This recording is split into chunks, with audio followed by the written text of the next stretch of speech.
Vamos a continuar con nuestra serie en Palabras de Jesús y este es el tema número 58. Pero como ya es costumbre, como es tradición, lo invito a que cierre sus ojos y me acompañe en una oración. Vamos a ponerla delante de Dios. Bendito Dios y Padre Celestial, Señor, gracias por este jueves, Señor, que nuevamente tú nos regalas. Gracias por la oportunidad que tenemos de venir a aprender libremente de tu palabra, Señor, porque todavía tenemos esa libertad, Señor, de que no haya impedimentos y venimos con gusto, Señor, deseosos de aprender, Señor, lo que tú tienes preparado para nosotros el día de hoy. Queremos ser dóciles, Señor, a ti, queremos que tú nos tomes, que tú nos vayas formando, Señor, de acuerdo a lo que tú quieres que cada uno de nosotros seamos. Queremos simplemente disponer nuestro corazón, Señor, para que tú lo tomes y lo formes. Te doy gracias, Padre, por mis hermanos que están aquí, en el nombre de tu Hijo, nuestro Señor Jesucristo. Amén. Y bueno, muy bien. Pues el título del día de hoy, de nuestra serie en Palabras de Jesús, es a manera de pregunta. Y le voy a hacer una pregunta. ¿Somos dignos de confianza? Mire, el tema se llama dignos de confianza. Y la pregunta es, ¿somos dignos de confianza? En otras palabras, ¿usted y yo somos hombres y mujeres de Dios leales y confiables? ¿Cómo se considera usted?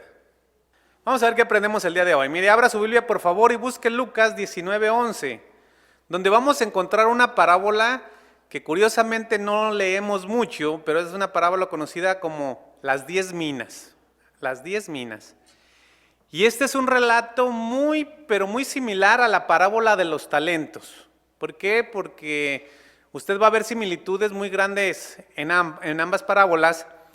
Y esta parábola de los talentos es ampliamente conocida por todos, se toca constantemente. Solo que esta parábola, la parábola de las minas, contiene unos matices adicionales. Unos matices que nos ayudarán a entender algunas otras cosas. Así que en Lucas 19:11, que fue donde nos quedamos la vez pasada, vamos a continuar. Ponga mucha atención, dice: oyendo ellos estas cosas, ahorita lo voy a explicar, prosiguió Jesús y dijo una parábola.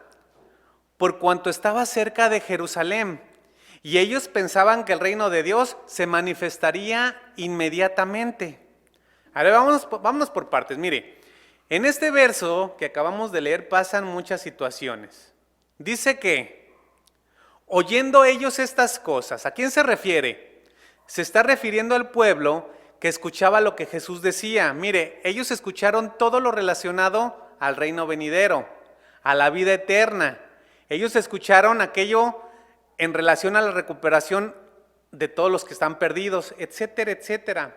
Pero a pesar de que todos ellos, es decir, la gente que caminaba junto a Jesús, había escuchado todas esas cosas, no cambiaba de idea. Es decir, su paradigma seguía igual. Y esto es increíble, porque a pesar de tanta explicación de parte de Jesús, la gente seguía pensando que Jesús era un líder político o militar. Y que ya era hora de establecer un reino terrenal, un reino o un rey que los librara del dominio de Roma. Y mire, ahora cada vez creían más porque estaban cerca de Jerusalén. A ver si me doy a entender, mire, la multitud dejó a Jericó junto con Jesús, salieron caminando, ¿sí? Esto fue un tiempo después de que Jesús posó en casa de Zaqueo y cuando este hombre alcanzó la salvación por fe. El populacho, toda la multitud que seguía a Jesús, ya había escuchado que Jesús había venido a buscar y a salvar lo que se había perdido. Pero ellos no estaban pensando en personas, no estaban pensando que los perdidos eran personas. Ellos estaban pensando que lo que se había perdido era la ciudad y lo que querían recuperar era la ciudad. Y el camino de Jericó a Jerusalén era un camino muy pequeño, eran 25 kilómetros. Y a un paso lento esto se puede recorrer entre unas 8 o 12 horas. Ahora, no sabemos cuántas pausas tuvo que hacer Jesús, pero sé que en algún momento se tuvo que detener. Y en ese tiempo, cuando Jesús se detenía, seguía enseñando. ¿Por qué? Porque ellos, es decir, la multitud, no entendían. Literalmente pensaban que al llegar a Jerusalén, en ese momento el reino de Dios se manifestaría inmediatamente. Es decir, que la expectativa de ellos, en su frenesí, en su emoción, que estaban ellos totalmente emocionados, cada paso que recorrían, cada kilómetro, los emocionaba más, es decir, ya nos estamos acercando a la santa ciudad, ya estamos a punto de expulsar a los romanos. Imagínense lo que estaban pensando ellos. El reino de Dios se va a manifestar en cuanto lleguemos. Pero por otro lado están los discípulos que estaban desconcertados y ellos no sabían qué partido tomar. ¿Por qué? Porque mire, por un lado la gente estaba frenética, quería ir a la batalla.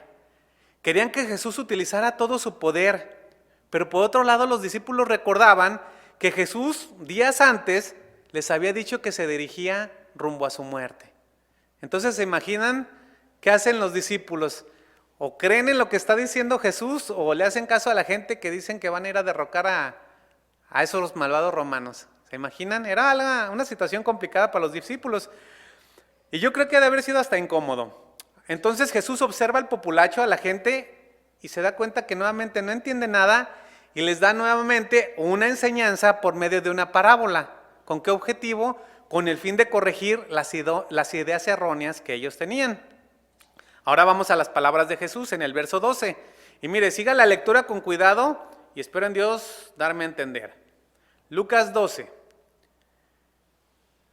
19, 12. Dijo pues, un hombre noble fue a un país lejano para recibir un reino y volver.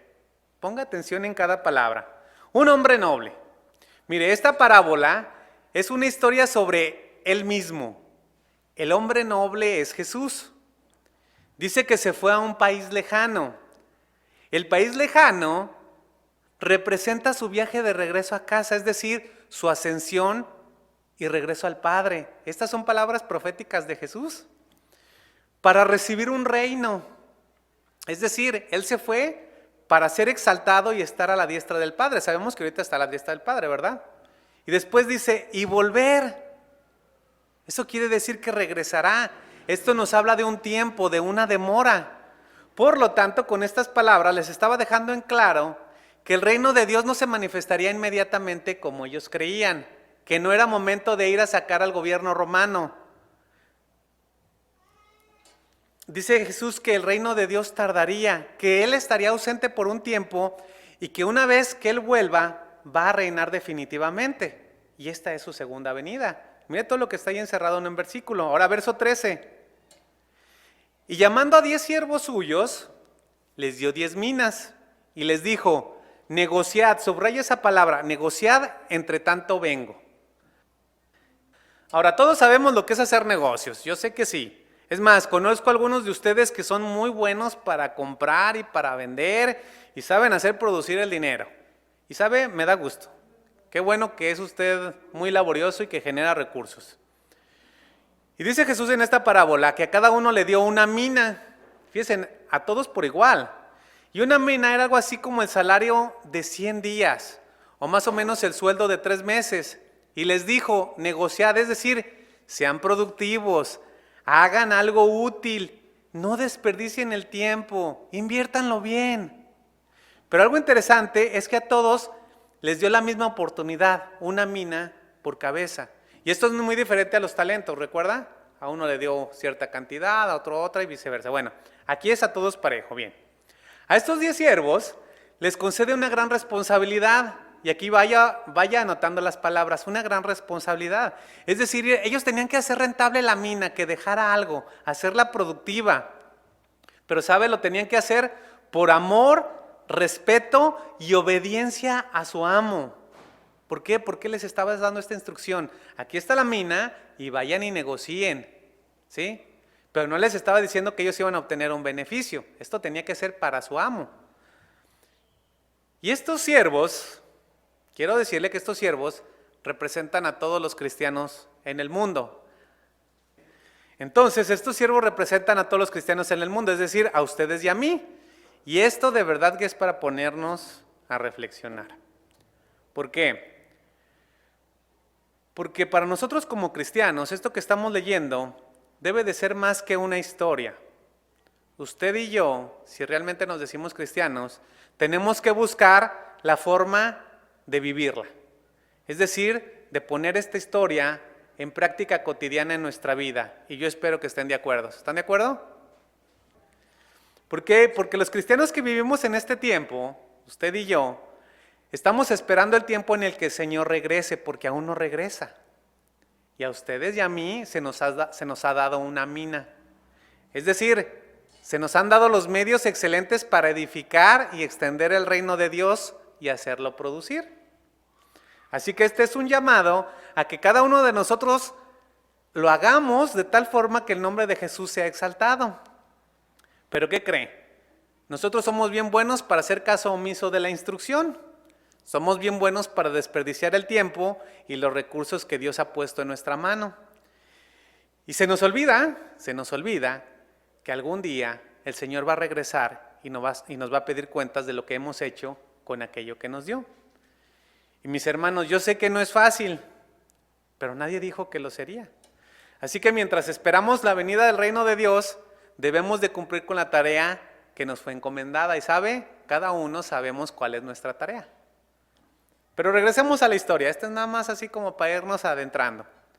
Verso 14 de Lucas 19. Mire lo que dice.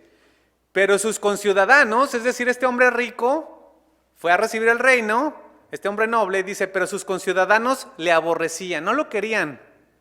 Y enviaron tras él una embajada diciendo, no queremos que éste reine sobre nosotros. No queremos. Y nuevamente estas palabras de Jesús son proféticas y están expresando lo que pasaría en muy breve tiempo, ahora que Jesús estuviera en Jerusalén. Ahorita estaban cerca, pero estaba hablando de lo que venía en un tiempo futuro. Y mire, la negativa de que Jesús reine sobre todos es algo que ha sucedido desde que Jesús pisó la tierra. Y eso sucede hasta el día de hoy.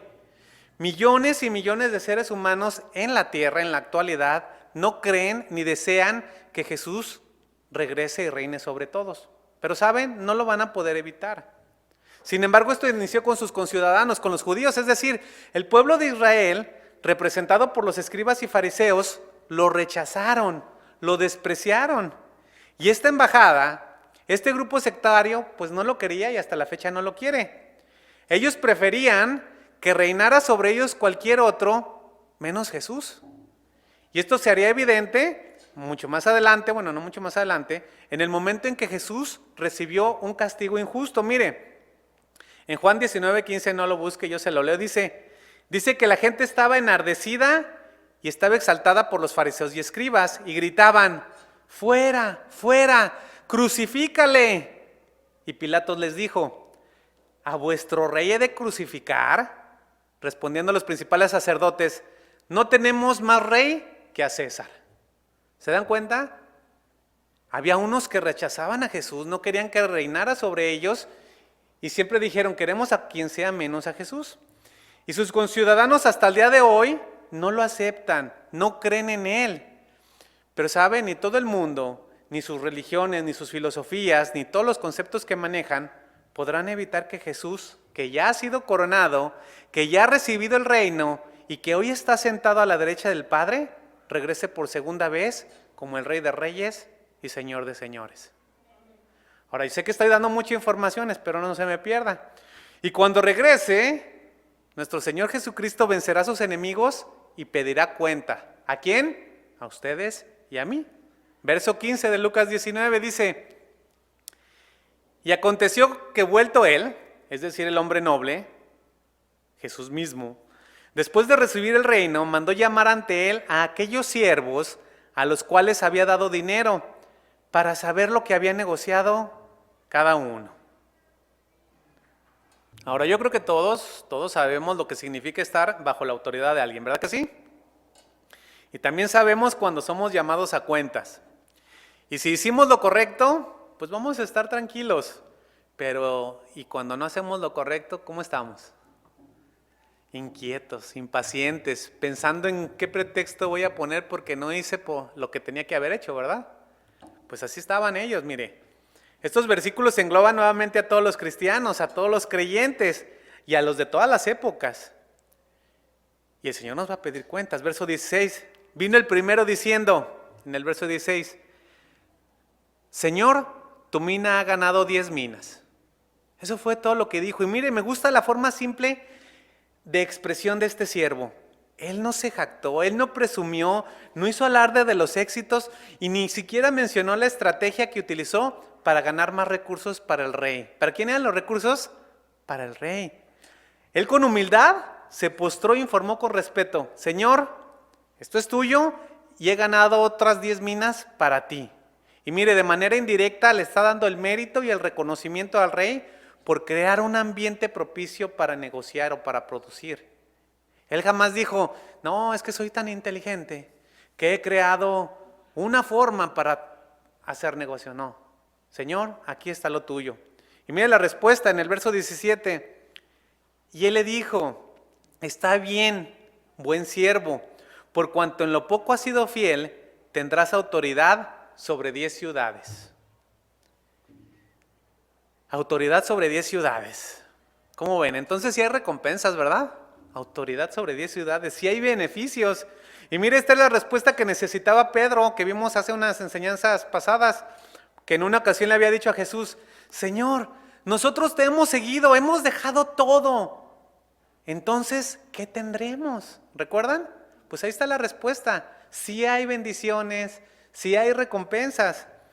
Y en estos versos, aquí está la evidencia de que todos los creyentes fieles, a su tiempo, las bendiciones de Dios nos llegarán. Y eso nos debe de dar gusto. ¿A quién le da gusto que haya recompensas? A todos, ¿verdad? Muy bien. Verso 18 de Lucas 19. Vino otro diciendo: Señor, tu mina ha producido 5 minas. Y también a este le dijo: tú también sé sobre 5 ciudades. Y mire, la actitud de este siervo fue exactamente la misma que la del primero. ¿Qué hizo? Fue humilde, simplemente reportó lo que había hecho, y aunque su mina produjo la mitad que la otra, el Señor no le reclamó, no le dijo: oye, ¿por qué aquel hizo 10 y tú solamente 5? ¿Se dan cuenta que no le reclama? Le dice lo mismo: bien hecho. Y mire, seguramente las condiciones para este siervo no fueron las mismas que para el otro, por eso nada más fueron 5 minas, pero el Señor en ningún momento se dice: oye, yo creo que desperdiciaste la mitad del tiempo. No, no hizo eso. Este hombre fue igual de fiel, y eso es lo importante, por eso el Señor lo trata de la misma manera. Y en palabras de Jesús, vemos que viene una gloriosa recompensa para todos aquellos que le sirven fielmente. Y vaya poniendo atención en lo que sigue a continuación. Nosotros como cristianos, o todos los cristianos, vamos a recibir más bendiciones de las que nos podamos imaginar. De esas bendiciones que ni ojo vio, ni oído oyó, pero que están preparadas para todos los que le temen. O sea, vamos a recibir mucho más de lo que creemos esperar, porque el Señor así es de abundante. Y yo sé que a todos nos gusta esta parte, porque a todos nos gustan las recompensas.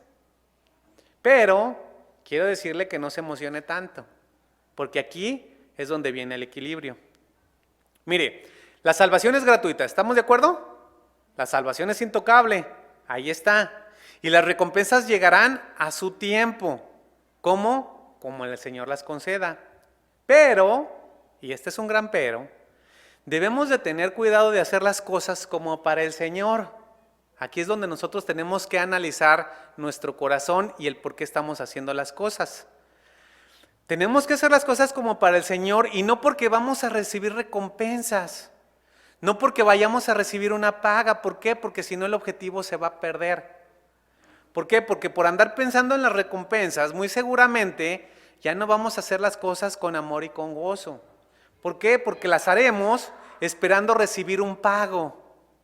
Y aquel que recibe un pago, que espera un beneficio por el servicio al Señor, puede ser que no sea un siervo fiel, sino un asalariado.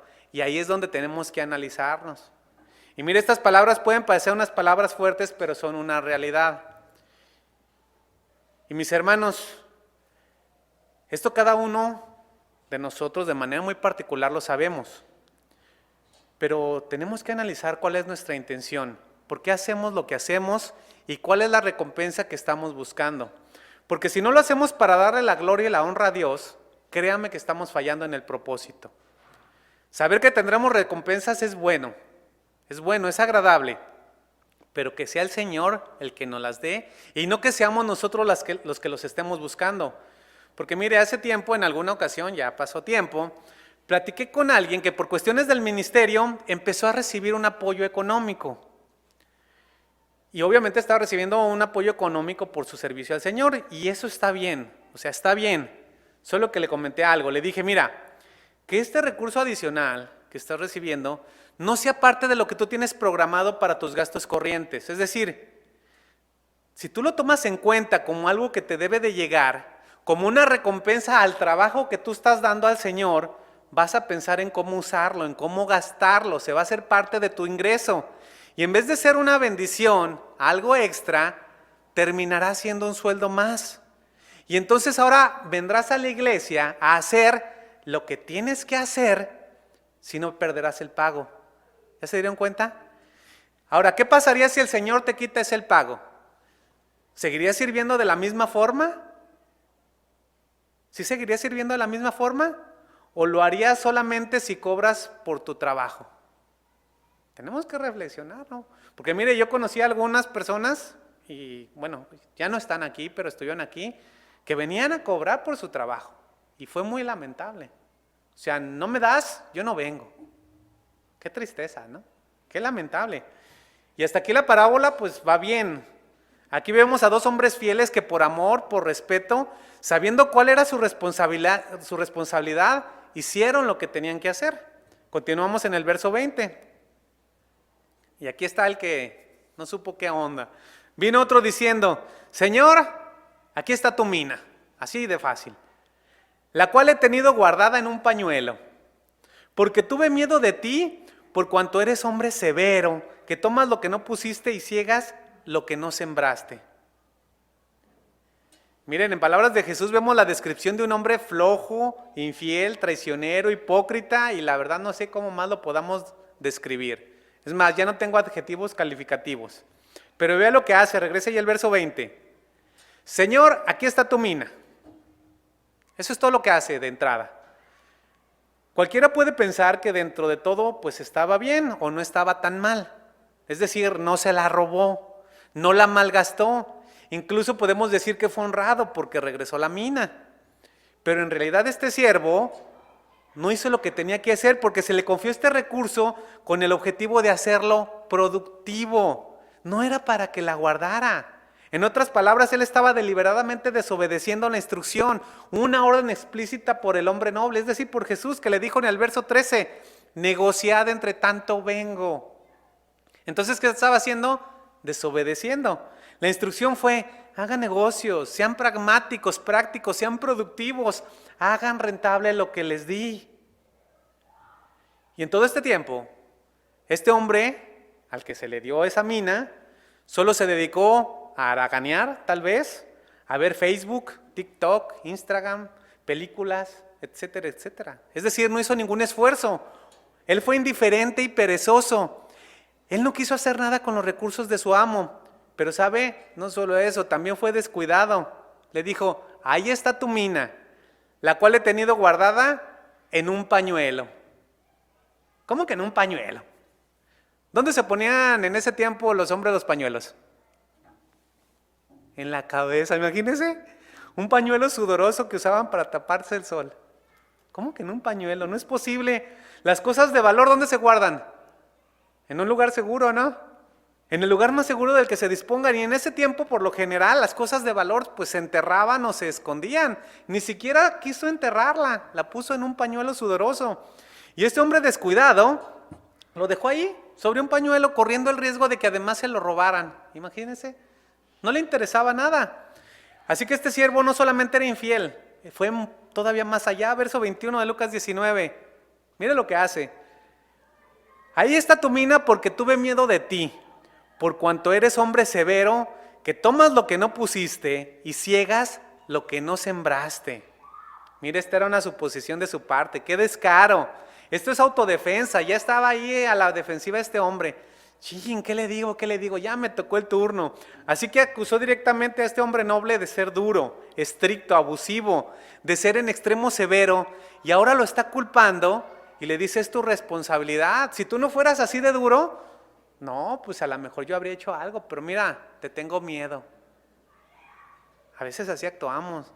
Ahora resulta que no hizo nada según él por temor y se defiende echándole incluso la culpa.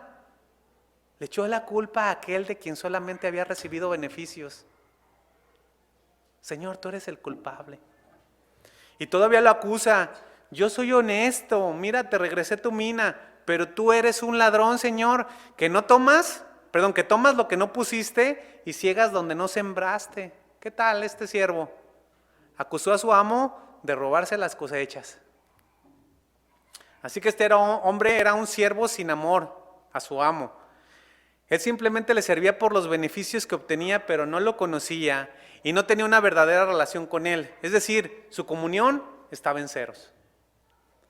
Y nuevamente este ejemplo es para ponernos a reflexionar. Es para ponernos a pensar y cuestionarnos si realmente hemos estado haciendo algo con lo que el Señor nos ha dado.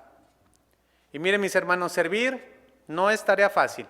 Se requiere de un esfuerzo. Se requiere de una lucha cotidiana. Y para empezar, tenemos que empezar a luchar con nosotros mismos. Porque mire, si usted quiere orar, le va a dar sueño. Si usted quiere estudiar, le va a dar flojera. Si usted quiere hacer algo más para el Señor, tiene cosas que hacer. ¿A poco no? Así es. Pero realmente no nos damos el tiempo, no nos hacemos el espacio. Y mire, se lo digo por experiencia propia, se batalla, no es fácil. Pero entonces vamos a ver ahora la respuesta del amo, en el verso 22 de Lucas 19. Entonces él le dijo: mal siervo, por tu propia boca te juzgo. ¿Sabías que yo era hombre severo? O sea, ¿tú supones que soy hombre severo? O sea, ¿lo sabías de verdad? ¿Que tomo lo que no puse y que ciego lo que no sembré? Mire, estas palabras de Jesús son muy duras. ¿Por qué? Porque está exhibiendo realmente cómo es este hombre. Le dice mal siervo. ¿A usted le gustaría que le dijeran mal siervo? No, ¿verdad que no? Mal siervo, tú solo estás aquí por lo que puedes obtener. Es decir, que este es el clásico hombre que está en las iglesias por conveniencia, porque sabe, el Hijo de Dios, nuestro Señor Jesucristo, no se referiría jamás a un hijo de Dios como un mal siervo. No se referiría jamás. Y ahora le exige, verso 23 de Lucas 19, ¿por qué pues no pusiste mi dinero en el banco para que al volver yo lo hubiera recibido con intereses? Mal siervo, andas de flojo, de perdido hubieras hecho algo. ¿Por qué no lo pusiste aunque sea en banfariseos? Para que te dieran el 0.001% de interés anual. Pero sabes, no hiciste nada. Mire, la verdad es que este hombre es un amador de sí mismo. Ni siquiera lo intentó, lo puso en el trapo sudoroso y lo dejó sobre la mesa. Él no tenía ninguna relación con el rey, no tenía respeto por él. Él siguió con su vida cotidianamente, él creyó que estaba sirviendo al Señor y siguió con las cosas que sí le interesaban. Y a todos nosotros hay cosas que nos interesan, ¿verdad? Cosas adicionales a la iglesia. Todos tenemos afectos hacia alguna actividad, ejercicio, escritura, lectura, música, etcétera, etcétera. Y sabe, no es malo en sí mismo. Eso no es malo en sí mismo. Pero este hombre se fue solamente a lo que a él le interesaba. Y la mina, mis hermanos, la mina que le fue dada y que nos fue dada a cada uno, parece apuntar a la dádiva del Evangelio. La mina es el Evangelio. Y el Evangelio es la misma para todos nosotros. Por eso aquí está ese ejemplo, la misma mina para todos. Pero cada uno de nosotros tenemos que ver cómo sobreedificamos. ¿Recuerda esa enseñanza? ¿Cómo sobreedificamos? Así que la pregunta es, ¿qué estamos haciendo con esa mina? ¿Qué estamos haciendo? Y mire, no se me espante. No sienta una carga pesada en la espalda. Voy a abrir un paréntesis. Porque tenemos que ser conscientes de lo que hacemos y lo que decimos. Y tengo que aclarar un punto porque muchas veces tenemos la tendencia a ser extremistas. Y sabe, todos los extremos son malos. Quiero decirle que no debe de considerar por ningún momento que todo el tiempo, todos los segundos del día, usted tiene que estar buscando la forma de hacer que la mina regenere recursos. En otras palabras, o en palabras más sencillas, no crea que todo el tiempo debe de estar compartiendo el Evangelio y haciendo obras para el Señor. No, no es así. Incluso el libro de Eclesiastés nos enseña que hay tiempo para todo. Claro, que como hijos de Dios usted y yo debemos de dar testimonio todo el tiempo, pero esa es otra historia, ¿sí? Pero así como debemos de dedicar tiempo para orar, también está el tiempo para trabajar. porque todos trabajamos. Pero también está el tiempo para convivir y compartir con la familia. Y el Señor nos enseña que también hay tiempos de reposo. El mismo Señor descansó. Esto lo vemos en Génesis. Hay tiempos de descanso. Hay tiempo de ejercitarnos. Es más, hay tiempo hasta de ver películas. No tiene nada de malo. No tiene nada de malo hacer algo lúdico que a usted le guste mientras sea sano. Pero así como hay tiempo para todo lo que nos gusta hacer, también hay tiempo para compartir el Evangelio. Es decir, de echar a andar la mina, de servir al Señor. Porque eso es lo que nos ha mandado a hacer. Negociar y producir con esa mina. ¿Está de acuerdo? Espero haya sido claro. Aquí cierro el paréntesis. Regresemos a la historia. Este siervo infiel se olvidó de la mina. Él la guardó e hizo su vida tranquilamente. Él ya tenía un plan hecho y pensó, está bien la mina que me dio. Cuando regrese, se la devuelvo y se acabó. ¿Cuál es el problema? Pero el amo le dijo, verso 24 de Lucas 19, y dijo a los que estaban presentes, quitadle la mina y dadla al que tiene 10 minas. Por su actuar, este hombre era culpable. Y rápidamente se emitió un juicio sobre él. Quítenle lo que tiene y dénsela a otro. Fue despojado de todo privilegio y de cualquier posición a la que pudo haber aspirado. Verso 25, pero ellos le dijeron, Señor, tiene 10 minas. Pues yo os digo que todo el que tiene se le dará, mas el que no tiene, aún lo que tiene, se le quitará. Y este siervo inútil, este hombre desobligado, representa a todas aquellas personas que creen, fíjese lo que le voy a decir, que creen que son seguidoras de Jesús, que están involucradas en la iglesia, que sirven e incluso enseñan el Evangelio, que son maestros, sugieres, aquellos que están en la alabanza e incluso predican o son pastores, pero que lo hacen por razones incorrectas. Que no lo hacen por agradar y servir al Señor, que lo hacen por obtener un beneficio propio. Aparentan que sirven al Señor, pero sus razones son egoístas, solo lo hacen pensando en ellos, quieren alcanzar sus metas, se quieren hacer de recursos económicos o satisfacer su ego, quieren sentirse especiales, quieren ser reconocidos. Y sabe, cualquiera que quiera servir al Señor, tiene que hacer de lado eso. Y sabe, ahí sí es difícil porque tenemos que pelearnos con nosotros mismos. Todos queremos sobresalir, todos queremos ser los mejores, todos queremos tener. Nacimos con esa naturaleza. Y sé que los que estamos aquí en este lugar ya hemos conocido a gente así, a mucha, que aparenta servir al Señor, pero solo se sirven a sí mismos. Solamente están pensando en cobrar de alguna manera los servicios que prestan al Señor. Pero ¿sabe? Todos esos, a pesar de sus obras, a pesar de decir, en tu nombre sanamos, en tu nombre compartimos el Evangelio, en tu nombre hicimos funcionar la mina, ellos escucharán palabras de Jesús, palabras muy fuertes, que de su propia dirá en el día del juicio, estas siguientes palabras que son aterradoras. Nunca os conocí, apartaos de mí, hacedores de maldad. Qué terrible, ¿no? Qué terrible. Así que Jesús concluye con unas palabras que dejaron helados a quienes las escucharon, incluso pueden dejar pensativo a cualquiera que no las entienda de la manera correcta. Verso 27, 19, y con esto vamos concluyendo. Y también a aquellos mis enemigos que no querían que yo reinase sobre ellos, ¿recuerdan que había ido una comitiva para decir que no querían que reinara? Bueno, también a aquellos mis enemigos que no querían que yo reinase sobre ellos, traedlos acá y decapitadlos delante de mí. En otras palabras, cuello. Estas palabras son fuertes, son duras y parece que son dichas por un rey perverso, cruel y sin amor. Eso parece, pero no se equivoque.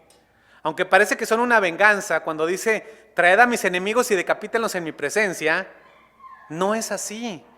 Porque mire, a veces nos tenemos que remitir a los usos y costumbres de la época, y en el Medio Oriente, en aquellos años, la decapitación era la forma clásica de recibir el mayor de los castigos. Cuando decían pena máxima, decapitación. A eso se refiere. Y en realidad es una fuerte alusión al día en que el Señor terminará con los enemigos. Esta es una aplicación de un juicio duro, que será para todos aquellos que no quisieron recibir el regalo de parte de Dios, que hicieron de lado la gracia. Y esto será cuando el tiempo de la gracia termine y el cumplimiento de la palabra de Dios se lleve a cabo en los días finales, cuando el juicio de Dios se realice finalmente. Miren, en Mateo 25 encontramos este tiempo final y se lo voy a dejar de tarea. Usted lea Mateo 25, pero por el momento busque el verso 41. En esa historia está narrando Jesús su segunda venida, cuando Él viene en gloria con sus ángeles, cuando Él llega a imponer su orden y su justicia, y cuando delante de Él estarán todas las naciones. Ustedes y yo, todos estaremos frente al Señor, pero ¿sabe?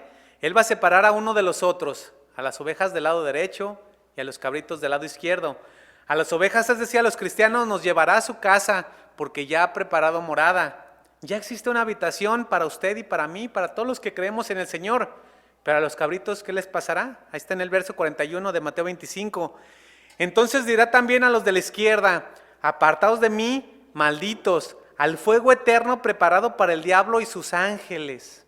Mire, esta es la alusión a la decapitación. Este es el castigo máximo. O sea, ¿qué mayor castigo que ir al infierno? Por eso estaba hablando de decapitación, ¿qué mayor castigo? Y en el verso 46, vamos hasta el 46 de Mateo 25, dice: e irán estos al castigo eterno, y los justos a la vida eterna. A mí se me pone la piel chinita, mire, esta parábola que acabamos de leer, esta parábola de las 10 minas, habla de confianza. Por eso yo les preguntaba, ¿somos dignos de confianza? ¿Por qué? Porque esta es una prueba que puso el rey para evaluar a sus súbditos, a sus siervos, para determinar si aquellos que estaban a su lado eran dignos de fiar. Les dio poco, solo les dio una mina y con eso los puso a prueba. Y saben, todo empieza con cosas pequeñas. Y esas cosas pequeñas, si se cumplen fielmente, nos llevará a tener recompensas. Vendrán más bendiciones, pero ¿sabe? También más trabajo. También más trabajo. Porque servir al Señor es trabajo. Cuando usted hace un trabajo bien hecho, el que sea, ¿qué recibe? Una paga, ¿verdad? Pero normalmente recibe más trabajo porque se recomienda con otros. ¿A poco no? Pues es exactamente lo mismo. Así que no crea que llegar al cielo es una especie de jubilación eterna. No es eso. Dice la palabra en Apocalipsis que allá le serviremos. Entonces no crea que usted ya se la va a llevar bien tranquila. No sé, el Señor nos pondrá a hacer algo. No lo sé.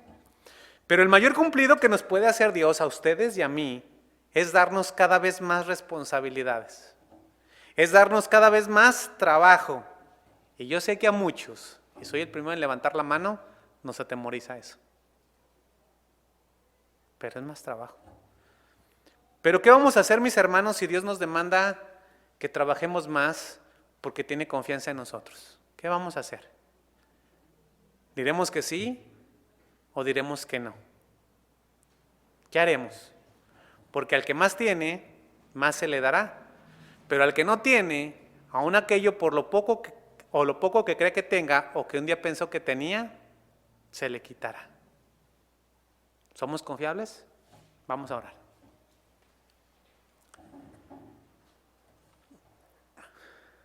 Dios Padre Celestial, como siempre, Señor, tus palabras son claras, son contundentes y nos confrontan.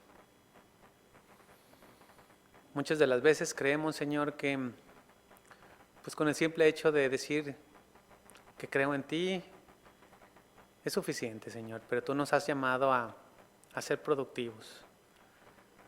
Ciertamente no nos has llamado a todos a tiempo completo, pero dentro de nuestras posibilidades nos has dado también el Evangelio, que es esa mina que debemos de compartir a todos aquellos que tenemos alrededor.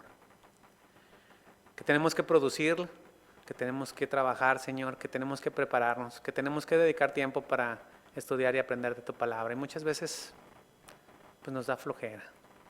Simplemente hacemos como que hacemos otras cosas porque sabemos que al final del día tu palabra nos va a comprometer y nos negamos, Señor, a servirte. Aunque nos llegamos servidores, aunque nos llegamos siervos, Señor.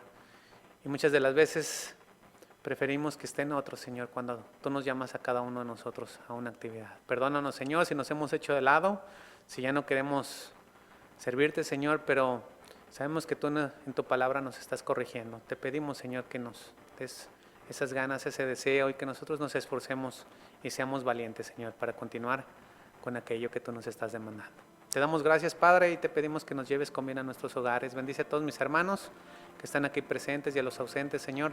Bendícelos en sus casas y que esta tu palabra se quede en nuestro corazón. Te damos gracias, Padre, en el nombre de tu Hijo, nuestro Señor Jesucristo. Amén.